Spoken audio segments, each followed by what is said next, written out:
AskReddit by no ratio 1361. What app is a red flag if you see it in a person's phone? I'd be pretty unhappy to find Grindr on my husband's phone. As your husband's BF, I would be mad too. Life Invader. That is one mind-blowing app. Royal Match. Most annoying ads ever. Yes. This dated game and the B-list actors that hawk it, the bad graphics, and the doofus voice of the king. And whoever designed the horrible, lengthy ad should be arrested for torture. Kik. Is Kik still a thing? That was a random messenger that came out when I was in high school a decade plus ago.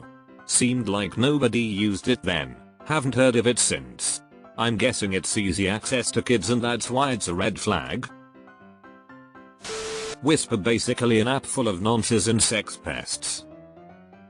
Not to be confused with Whisker, which controls automated cat food dispensers and litter boxes.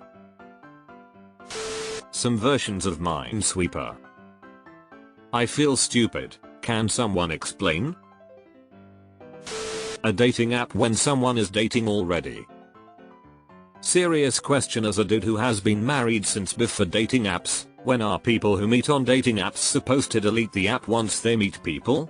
Like, is there a time limit of dating? Or date limit? I don't think is fair well in the current dating atmosphere. Ashley Madison. Reddit.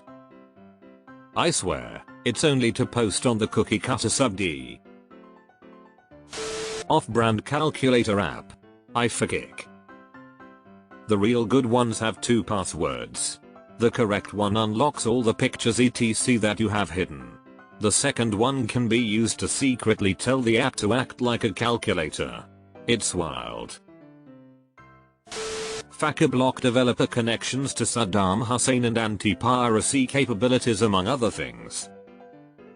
Maybe if you didn't have a crush on your cousin things would work out for you.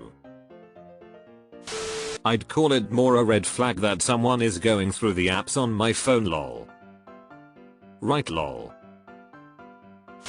Any of those free gambling apps, which is a red flag for poor impulse control and financial instability. Had a friend who was into an app called Sniffies or something like that. Found out about it because as we were leaving his block, a dude loading his wife and kids in the car kinda froze when he made eye contact with my pal who was driving.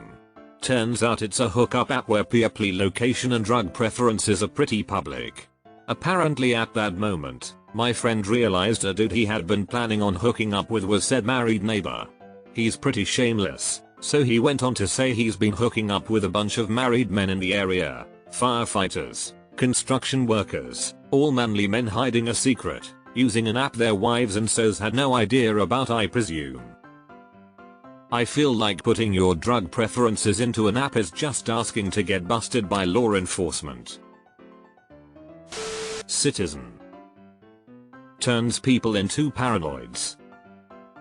OMG, did you know there was a stabbing at 2 AM last night across the city? Sounds similar to next door. Never seen a bigger gathering of Karens. Kik. If someone has Kik, I'm immediately suspicious that they are fucked in the head and I better not stay in close touch. Almost all the groomers predators who wanted my socials when I was younger asked for Kik first. The app has left a pretty bad taste in my mouth. Asian Avenue. For me it was oddly the opposite. In college, I, white female, was dating a native Chinese guy. Unprompted, he showed me an AMWF, Asian male white female, dating app that he had. He complained that it was just mediocre looking white girls with yellow fever, and he was so smart and cool for being able to find a white girlfriend who didn't have an Asian fetish. According to him, in China, if a Chinese guy has a white girlfriend he's considered cooler, or more of a catch because white women usually don't like Asian guys. What was also pretty weird was his obsession with potentially having blonde-haired blue-eyed children. The whole thing ended because he would constantly blow up at me for not knowing small details about Chinese culture without him explaining them to me. Funny. I remember that app in high school. I'm surprised it's even still around. AOL Mail. Not an app, but when the lock screen is a photo of them. Not them and friends or whatever. Just them. I have a friend who has a photo of themselves on their lock screen. His reasoning is that if he ever lost it, whoever picked it up would immediately know whose it is. This actually came in handy when he lost it in my store and I wasn't sure whose it was until I saw the lock screen.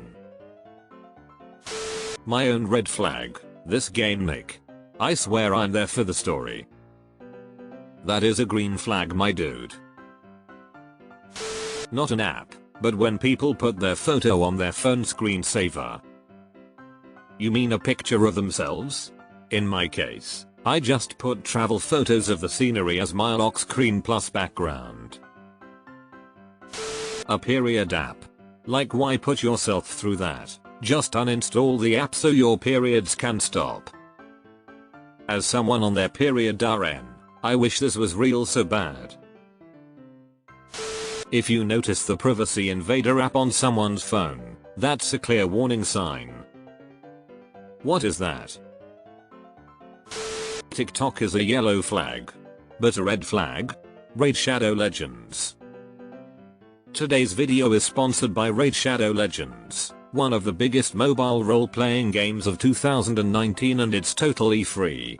Currently almost 10 million users have joined Raid over the last 6 months, and it's one of the most impressive games in its class with detailed models, environments and smooth 60 frames per second animations.